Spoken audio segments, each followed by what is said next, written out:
Assalamualaikum warahmatullahi wabarakatuh. Selamat pagi Bu Destria dan teman-teman semuanya. Perkenalkan, nama saya Musdalifah Solpian dengan NIM 17056240037. Pada kesempatan kali ini, saya akan mempresentasikan proyek UTS mata kuliah Bisnis Internasional yang berjudul Analisis Ekspansi Pasar Internasional pada Produk NPR.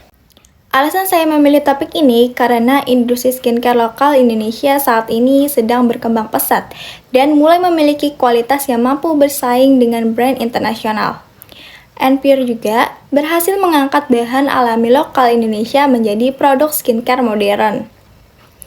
Di presentasi ini, saya akan membahas mulai dari profil perusahaan, alasan memilih Korea Selatan sebagai negara tujuan, analisis pastel, kondisi pasar skincare Korea Selatan, sampai strategi masuk pasar yang cocok untuk NPR. Pertama, saya akan membahas profil perusahaan NPR.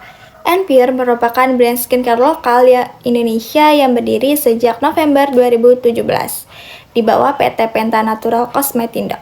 CEO perusahaannya itu ada Willy Handoko. Brand ini memiliki konsep utama yaitu skincare berbahan alami lokal Indonesia dengan tagline Pure Beauty in Natural Way. Jadi sejak awal identitas merek NPR memang menonjolkan konsep natural skincare.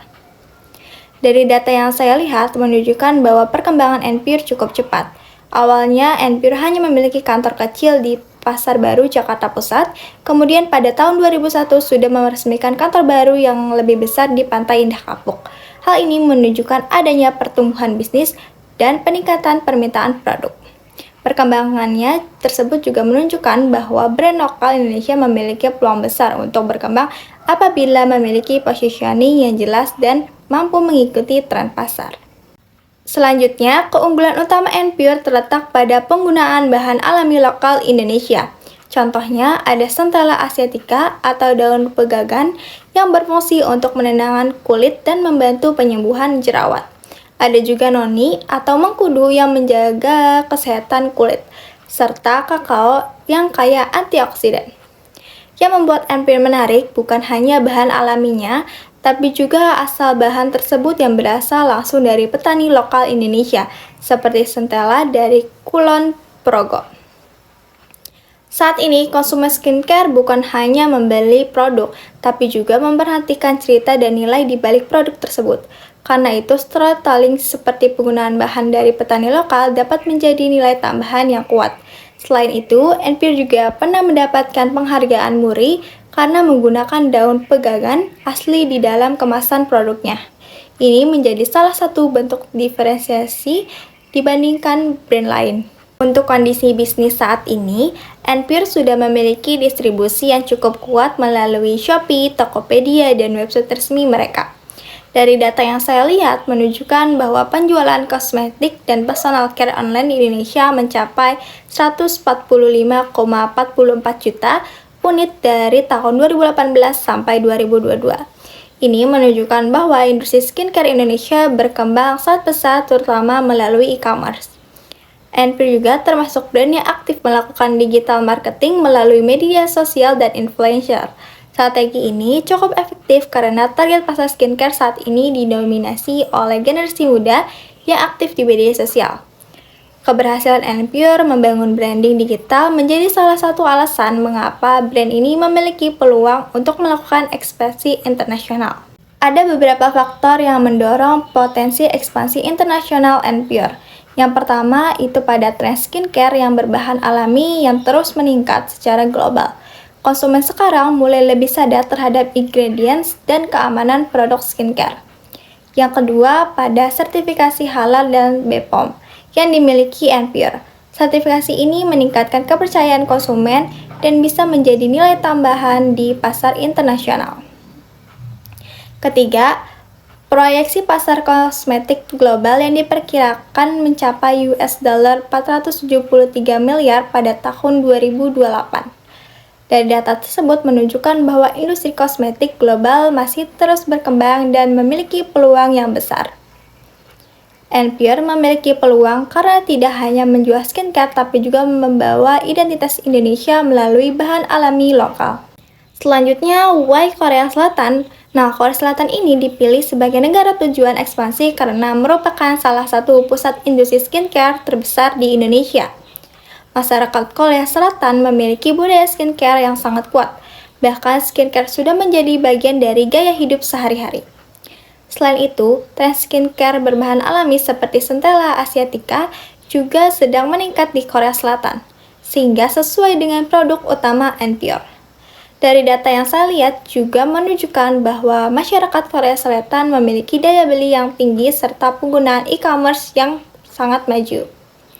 Kemudian, adanya kerjasama perdagangan Indonesia dengan Korea melalui IKCPA juga menjadi peluang karena tarif bea masuk produk Indonesia bisa lebih rendah.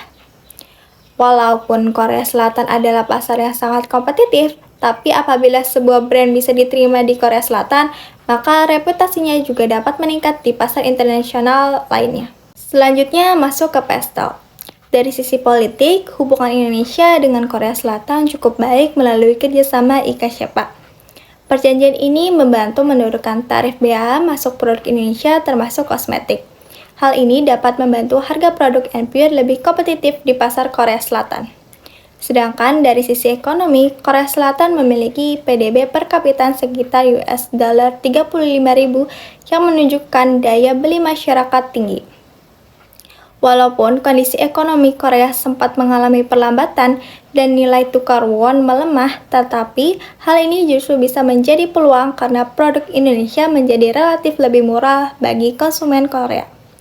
Kondisi ekonomi Korea masih sangat potensial untuk industri skincare karena masyarakat Korea tetap memiliki tingkat konsumsi produk kecantikan yang tinggi. Dari sisi sosial, konsumen Korea Selatan sangat peduli terhadap ingredient skincare. Mereka biasanya membaca review, melihat kandungan produk, dan membandingkan formulasi sebelum membeli. Generasi MZ atau milenial dan Gen Z menjadi target pasar utama karena mereka aktif mengikuti tren skincare. Dari data yang saya lihat, menunjukkan bahwa popularitas produk berbahan Centella asiatica meningkat hingga 232%. Ini menunjukkan bahwa bahan utama Enpure sangat relevan dengan tren pasar Korea. Dari sisi teknologi, Korea Selatan memiliki ekosistem digital yang sangat maju. Platform seperti Olive Young dan Choupang menjadi pusat distribusi skincare modern. Karena itu, Enpure perlu memiliki strategi digital yang kuat seperti tampilan produk profesional, review terpercaya, dan pemasaran melalui influencer. Pada aspek lingkungan, Korea Selatan mulai fokus pada konsep green beauty atau kecantikan ramah lingkungan. Konsumen muda Korea sekarang lebih tertarik pada produk yang memiliki kemasan ramah lingkungan dan bahan yang aman. Ini menjadi peluang bagi Enpure karena konsep mereka memang berbasis bahan alami. Tetapi tantangannya adalah klaim natural harus dibuktikan dengan standar internasional. Jadi tidak bisa hanya sekedar strategi marketing. Sedangkan dari sisi hukum, regulasi kosmetik Korea diatur oleh MFDS yang cukup ketat. Produk skincare harus memenuhi standar keamanan dan beberapa produk memerlukan persetujuan pra-pasar. Selain itu, perusahaan asing wajib memiliki Responsible Person atau RP di Korea Selatan. Tantangan regulasi ini cukup besar tetapi juga penting karena menjaga kualitas produk yang masuk ke pasar Korea. Selanjutnya, pasar skincare Korea Selatan memiliki potensi yang sangat besar. Nilainya mencapai $13,66 miliar pada tahun 2025 dan diproyeksikan meningkat menjadi $18,82 miliar pada tahun 2030. Skincare menjadi segmen yang paling dominan karena masyarakat Korea memiliki kebiasaan ke skincare rutin yang sangat kuat. Pertumbuhan pasar ini menunjukkan bahwa permintaan skincare masih akan terus berkembang terutama untuk produk natural dan ingredient based skincare. Jika dilihat dari data perdagangan internasional, ekspor skincare Indonesia ke Korea Selatan masih tergolong kecil, yaitu sekitar $368.000. Sedangkan total impor skincare Korea mencapai lebih dari $717 juta dan terus tumbuh sekitar 18% per tahun. Artinya, terhadap gap yang sangat besar antara kebutuhan pasar Korea dan produk skincare Indonesia yang masuk ke sana. Hal ini menunjukkan bahwa peluang ekspansi masih sangat terbuka karena kontribusi Indonesia di pasar Korea masih sangat kecil. NPure menargetkan 3 segmen utama. Yang pertama yaitu Gen Z dan milenial yang peduli terhadap ingredients dan brand story. Kedua, penggunaan produk Centella Asiatica karena mereka sudah familiar dengan manfaat bahan tersebut. Ketiga, konsumen natural mass marketing yang mencari produk alami dengan harga yang masih terjangkau.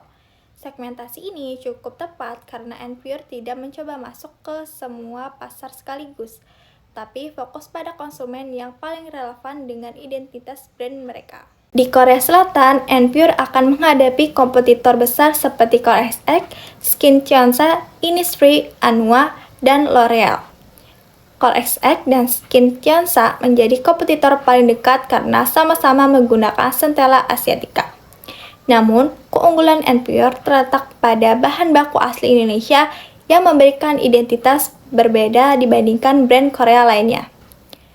Jadi, strategi NPure sebaiknya bukan bersaing secara langsung dari sisi teknologi besar, tapi fokus pada diferensiasi dan storytelling produk. Strategi masuk pasar yang dipilih NPure terdiri dari 2 tahap.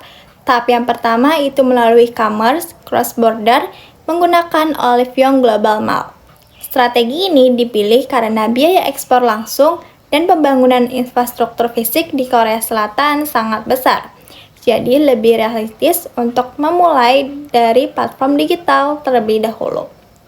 Kemudian tahap kedua adalah bekerja sama dengan distributor lokal Korea setelah brand mulai dikenal dan memiliki data penjualan yang baik. Strategi ini cukup efektif karena dapat mengurangi resiko finansial sekaligus menguji respon pasar Korea terhadap produk NPure. Selanjutnya, NPure menggunakan positioning affordable premium. Artinya, produk mereka tetap memiliki kualitas premium tetapi dengan harga yang lebih terjangkau dibandingkan beberapa brand premium di Korea. Estimasi harga produk NPure di Korea sekitar KRW 16.000 sampai 20.000 atau sekitar US dollar 12 sampai 15. Harga ini masih kompetitif dibandingkan CoreXX maupun DR Drug Plus. Kekuatan utama NPure bukan hanya pada harga, tapi pada kombinasi antara harga, kualitas, bahan alami, dan cerita autentik Indonesia. Terdapat beberapa tantangan utama yang harus dihadapi NPure. Pertama, regulasi MFDS yang masih cukup ketat. Kedua, persaingan pasar skincare Korea yang sangat tinggi karena Korea Selatan merupakan pusat K-beauty dunia. Ketiga, brand awareness NPure masih nol di Korea Selatan. Dan terakhir yaitu perubahan regulasi yang cukup dinamis. Untuk mengatasi tantangan ini, NPure juga menggunakan strategi micro-influencer Korea, memperkuat digital marketing, serta membangun diferensiasi melalui cerita bahan alami dari Indonesia. Diferensiasi inilah yang paling penting agar NPure tidak tenggelam di tengah banyaknya brand skincare Korea. Dan terakhir, sebagai kesimpulan, berdasarkan analisis yang telah dilakukan, ekspansi NPure ke Korea Selatan dinilai layak untuk dilakukan karena memiliki peluang pasar yang besar dan sesuai dengan tren skincare natural yang sedang berkembang. Tapi, keberhasilan ekspansi ini tetap bergantung pada kesiapan regulasi strategi pemasaran digital dan kemampuan NPure membangun brand awareness di pasar Korea Selatan. NPure memiliki potensi menjadi salah satu brand skincare lokal Indonesia yang mampu bersaing secara global apabila strategi ekspansinya dilakukan dengan tepat. Sekian presentasi dari saya, kurang lebihnya mohon maaf dan terima kasih banyak atas perhatiannya. Wassalamualaikum warahmatullahi wabarakatuh.